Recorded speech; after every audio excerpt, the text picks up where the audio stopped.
marriage is a ways off for me. Yeah. Yeah. But it must also be difficult to be a celebrity in general and having all of that outside pressure on you when you're in a it's like what we were talking relationship. about earlier. There's this kind of like, you know, you should set an example and be a gay person that's married. And I'm like, well, but I want to live my life for me. And that marriage is like a very personal, important thing. That's not to be taken lightly, Right. you know. There's a certain amount of sanctity that I want to keep in my marriage whenever that happens. There you go. Let's see. Lex loves music. Sorry. Say that a couple times fast. Yeah, What's going on quite there? a tongue twister. Oof. I get bullied badly a lot for no reason. What would your advice be for me on how to stand up for myself?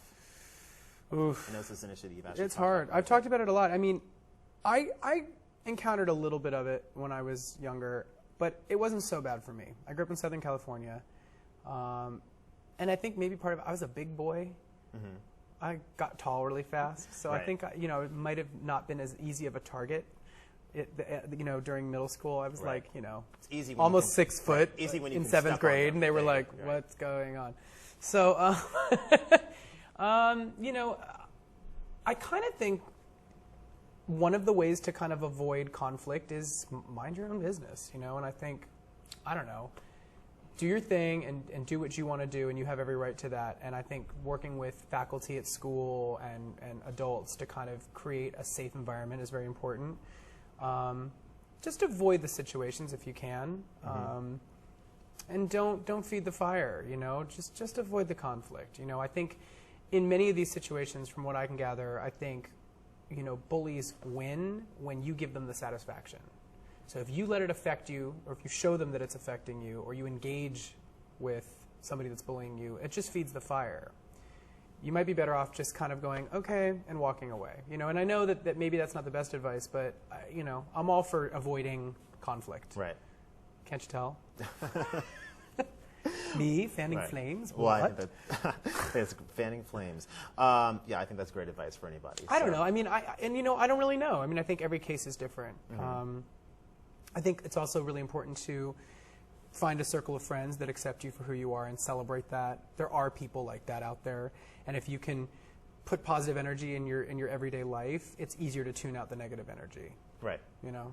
You also did a really great video for It Gets Better. Yeah. That I know a lot of people watching saw, and it had a lot of really positive comments about just sort of, you know, being in that situation and realizing that, you know, this is how it is for now, but eventually, like as you said, it gets better. Yeah. And that if you just, you know, just sort of, you know, hold face and get through it. Yeah, and you know, and it sucks, but it's also character building. Yeah. You know, I find it's really beautiful that this movement has come up and become more, you know, we have awareness about it. But I mean, when I was a teenager, there was no one talking about it. You know, my generation had to just deal with it. And I'm not saying that's great, but some of us turned out pretty good. Right. So, you know, it's possible. And maybe, you know, maybe that's part of it too, is that you know, you just got to be strong, and that's life. Yeah. You know, that's the hard knock school of life, and you just have to kind of deal with stuff sometimes. Yep. So we have time for a few more questions, and I wanted to get to a couple of these because there's some great ones in here. Gleeky, gleeky, gleek. Say that again fast. Seriously. Come on. Your house is on fire. You can only save 3 items. What would they be? Laptop. All the music's on there. Yep. All of it. So essential. My boyfriend. I'd throw him over my shoulder. And then he would like go like, Adam, I can do that myself. So he would be fine. So I wouldn't need to, okay, so the laptop. What else would I save? Probably some old photo albums. Like if I could grab like one from like my youth. Yeah. What else? If you weren't wearing these pants, you should probably save those because those are pretty awesome. Yeah, maybe I would take a jacket. I don't know. Or like a leather jacket in your closet or something. Maybe if I could throw some of my like, you know, my special like jewelry, like stuff. I have like a ring that was my grandfather's that my mom gave me, and he's passed away. So there's like special stuff that I would try to like throw in a bag if I could. A little sentimental things. Yeah, sentimental stuff. I don't know what else I would take with me. I'm not the most materialistic person in the world. I like clothes and things, but I don't need them. Right. I'm very, you know, so I might just let it all burn and be like, it's a blessing. I get to shop now. Right, exactly. Get to start from scratch. Let's see. We have Kayak Mermaid. I'm so in love with your voice. What do you do to protect it so it stays healthy for the long haul? And also, do you have like any rituals that you do before you get on stage? Like, I mean, I try to warm up whenever possible to a point. I'm not like really diehard about it, but I like do some vocalizing, sleep, water, tea, like warm tea is good. I've over the years I've come to like learn about what things aren't good for your voice and what things dry it out or make it tired, or you just learn about stuff. And when I was a teenager, I took a lot of vocal technique classes, so I think I have a pretty strong foundation to get through fatigue and things like that. So, yeah. Cool.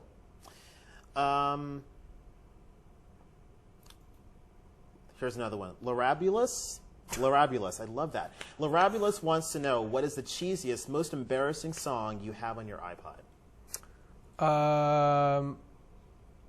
It's time to come clean. Cheesiest, most embarrassing song? I don't know. I'm sure I have some really cheesy ones on there. I don't know. I would have to scroll through my iPod, and it's in my bag over there. I don't know. Right, okay. Can we have his iPod, please? I can just, I'll go through and tell you what's embarrassing. How are you going to find it? How are you going to find the cheesiest one?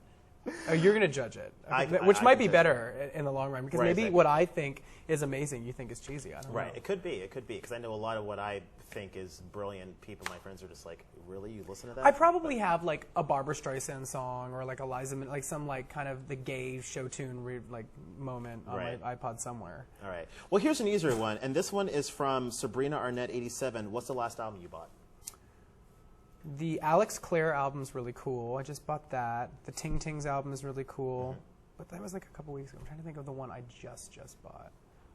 I need my iPod again, see? Do we have it? The iPod is being acquired, and soon we will know all. Toss it. It's in the top pocket of the... Oh, we're live, huh? We are totally live. Okay, like, you know what? We're going to wait. They can't cut. Here, toss it to me. Oh, you're going to be on camera. Are you okay with that? Thanks, Matt. Did you sign any clearances?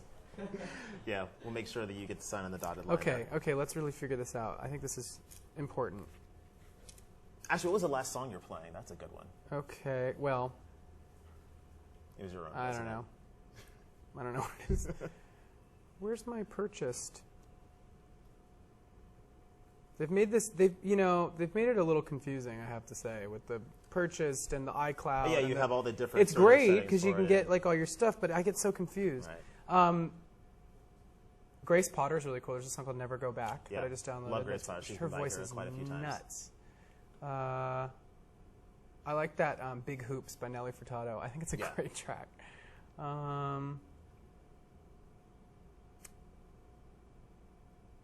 I downloaded the Justin Bieber single. Isn't it great? It's great. Yeah, super catchy. It's cool. Our little Justin's all growing up. Yeah. I have to say, like, hats off to him. He's, for someone so young, he's handling it all really well. Or, like, at least it seems like it. Yeah. If I were that age, I'd be a mess. Yeah, seriously. It doesn't really seem like he's on his way to, like, a breakdown. No, like, you got to give him props for, soon, like, keeping it together and keeping it mature and, like, he seems like he's got it together. Right. That's hard to do. What else? Anything else? Give us one more. The Estelle album is really good. The new Estelle. Yeah. It's really cool. Really cool. There's a song called Cold Crush that's really good.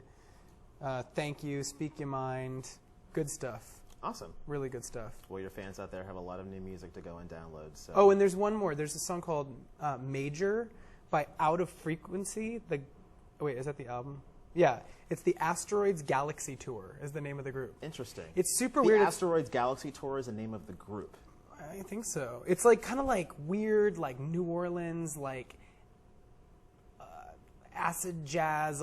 I don't know how to say. It's like Mardi Gras, like on acid. I don't know what it is. It's a really cool song. All right. Makes it a little like Jimi Hendrix psychedelic. Like it's cool.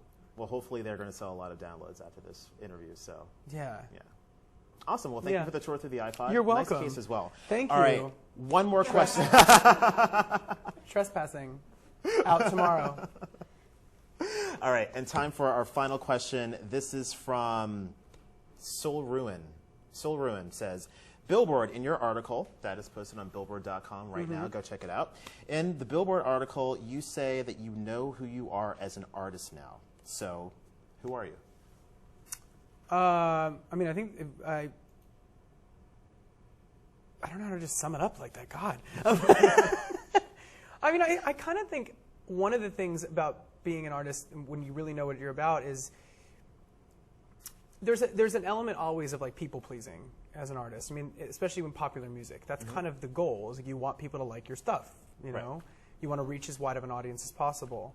But then my challenge that I really presented to myself this year with this album was balancing that with a certain amount of integrity. What do I like? Who do I want to be? And I think at the end of the day, if you get on stage and you're having a really good time singing a song, whether it be in front of a group of people or in your rehearsal with your band or when you're listening to the track of the song in your car, if you are always enjoying it, you're doing something right. And I feel like I've made an album where the songs are that for me. I don't get sick of them. I love them. And they're really fun to sing and they're fun to communicate to an audience. You know, we did the Jimmy Kimmel show a couple weeks ago. And that was the first time doing some of these songs live for my fans. And so many showed up, and it was really great. And it was this thing that switched on from rehearsal to that. And I was like, that's it. That's the thing. That's it, is the communication of the meaning of the songs to the audience and getting to connect with people and singing one line to somebody and having them be like, oh, you know. That's what it, you know, that's cool, you know. And I think, for me as an artist, I think the biggest evolution on this album is that it's me. This is me. This is who I am. I think with Idol being in a competition and trying to get votes, there was definitely an element of people pleasing going on where there's a certain amount of pageantry that goes on. You know, you're like, I don't want to ruffle feathers. I want to do this, and I was strategizing like a politician would. But now I think with this album in particular, I've kind of tossed that out the window and just. If I think something in a song, that's me. That's me keeping it real. And there's a certain shred of honesty on the album. Right. And it's a true reflection of, like I've said, my hopes, my dreams, my aspirations, my desires, and my fears and woes and darkness. You know, it's both. Right. It's all in there. So the doors are open. Awesome. Yeah. Well, we'll get to hear that album and so much more coming from you soon. Trespassing is out tomorrow on RCA Records. Go out and buy it and go watch him on American Idol on Thursday and sit by your Ticketmaster and wait for that tour to be announced because it's coming soon. And you'll be coming something. Eventually-ish. Yes. Yeah. Well, Adam, it's been a pleasure talking to you. Thank you so much. Yeah, likewise. And come back and join us again next time. I will. Thank you. All right.